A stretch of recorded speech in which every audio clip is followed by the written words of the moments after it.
Well, Boeing's 737 MAX jet is back, recertified to fly after being grounded worldwide since March of 2019. The grounding followed two crashes that killed nearly 350 people. And family members of some of those victims say they have major reservations about the aircraft flying once again. Here to discuss, former Boeing engineer Peter Lemmy. Peter, I want our audience to know you worked at Boeing for a long time, but you were not with the company. You're not with the company anymore, and you were not with the company at the time of the Lion Air crash, which is the first one that went down, correct?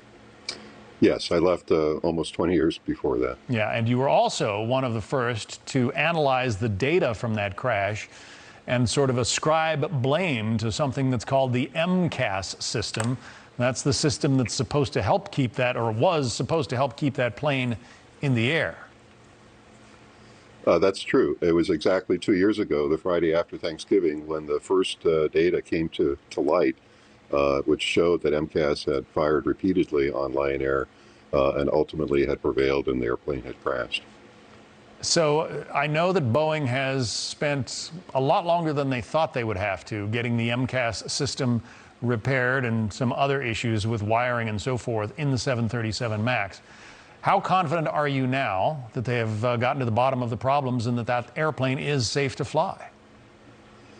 Very confident. I think there's 6 good reasons to draw from. The first 3, when MCAS malfunctioned on both of those flights, it responded to a single AOA or angle of attack vane that had malfunctioned. And so one of the changes is to make sure it will not respond to a single vane failure. Secondly, in the accident, it repeatedly fired over and over again. Now it'll only fire one time. Thirdly, when it fired, in some cases, it overwhelmed the pilot. The pilot couldn't fly the airplane. It was too strong. Now it won't fire if it's going to overwhelm the pilot. So those are 3 things we saw in the accident that are corrected. In addition to that, they made a change so that now there's a second computer that's monitoring the system. So if the first computer goes crazy, the second computer will stop it from acting. Fifth, they did make a wiring change. It was an obscure failure they were concerned about. It was actually 3 wires coming together that would cause the failure, but over concern from that, they've been separated. And finally, they've revised the procedures, and they've emphasized training around those things that happened during this accident. So that's good. 6 very good measures that have been put into place. And this, of course, comes from a very long review done by a number of organizations. The Joint Aviation Review, 10 different countries got together and reviewed it, and the technical advisory board that the FAA convened that involved people from NASA and the Air Force and such. Well, there are hundreds of those planes just sitting out there waiting to fly again.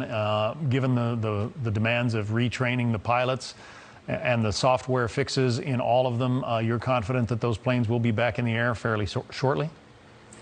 In fact, the Brazilian authority has cleared the airplane to fly, and it appears that GAL might be the first to fly one in the next few weeks, and we're expecting American Airlines to fly one by the end of December.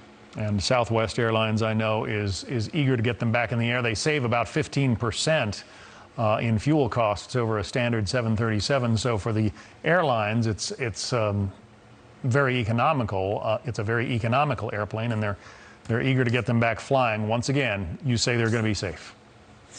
They're going to be safe. I wouldn't worry about it. The good news is we're not done. Even though we've looked at the MAX and we've decided to, as a community, try fix these things, there's other things we've learned. And so the study goes on, and we'll continue to make these airplanes better. And I think also we'll be looking at some of the things that could be applicable to other airplanes, like the 737s that aren't a MAX, or even 747s, 757s. So there's things we saw in the MAX accidents that could benefit all of these airplanes. And I think over the next couple of years, we'll start to see some of those changes coming in too. Peter Lemmy, former Boeing engineer and a safety expert. Peter, thank you. Thank you. Julie.